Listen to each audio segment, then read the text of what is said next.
ಬೆಳಗಾವಿಯ ನೂತನ ಜಿಲ್ಲಾಧಿಕಾರಿಯಾಗಿ ಮೊಹಮ್ಮದ್ ರೋಷನ್ ಶುಕ್ರವಾರ ಅಧಿಕಾರ ವಹಿಸಿಕೊಂಡರು. ನಿಕಟಪೂರ್ವ ಜಿಲ್ಲಾಧಿಕಾರಿ ನಿತೇಶ್ ಪಾಟೀಲ್ ಅಧಿಕಾರವನ್ನು ಹಸ್ತಾಂತರಿಸಿದರು.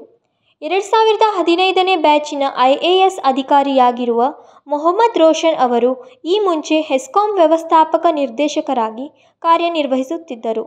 ಈಗ ಬೆಳಗಾವಿ DC ಆಗಿ ಕಾರ್ಯನಿರ್ವಹಿಸಲಿದ್ದಾರೆ. ಕಳೆದ 2 ವರ್ಷಗಳಿಂದ ಬೆಳಗಾವಿ ಜಿಲ್ಲಾಧಿಕಾರಿಯಾಗಿ ಆಡಳಿತದಲ್ಲಿ ಚುರುಕು ತಂದಿದ್ದ ನಿತೇಶ್ ಪಾಟೀಲ್ ಅವರು ಕಿರು, ಸಣ್ಣ ಮತ್ತು ಮಧ್ಯಮ ಉದ್ಯಮಗಳ ಇಲಾಖೆ ನಿರ್ದೇಶಕರಾಗಿ ವರ್ಗಾವಣೆಗೊಂಡಿದ್ದಾರೆ. ಬೆಳಗಾವಿ ಜಿಲ್ಲಾ ಪಂಚಾಯಿತಿ ಮುಖ್ಯ ಕಾರ್ಯನಿರ್ವಾಹಕ ಅಧಿಕಾರಿ ರಾಹುಲ್ ಶಿಂದೆ ಅವರು ನಿರ್ಗಮಿತ ಜಿಲ್ಲಾಧಿಕಾರಿ ನಿತೇಶ್ ಪಾಟೀಲ್ ಅವರಿಗೆ ಶುಭ ಕೋರಿದರು. ಇದೇ ವೇಳೆ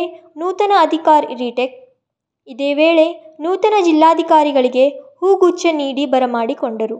ಪ್ರೊಬೇಷನರಿ IAS ದಿನೇಶ್ ಕುಮಾರ್ ಮೀನಾ, ಅಪರ ಜಿಲ್ಲಾಧಿಕಾರಿ ವಿಜಯಕುಮಾರ್ ಹೊನಕೇರಿ ಮತ್ತಿತರರು ಉಪಸ್ಥಿತರಿದ್ದರು. ಸಂಕಲ್ಪ ಸಿಂಧೆ, KMM ಕನ್ನಡ, ಬೆಳಗಾವಿ.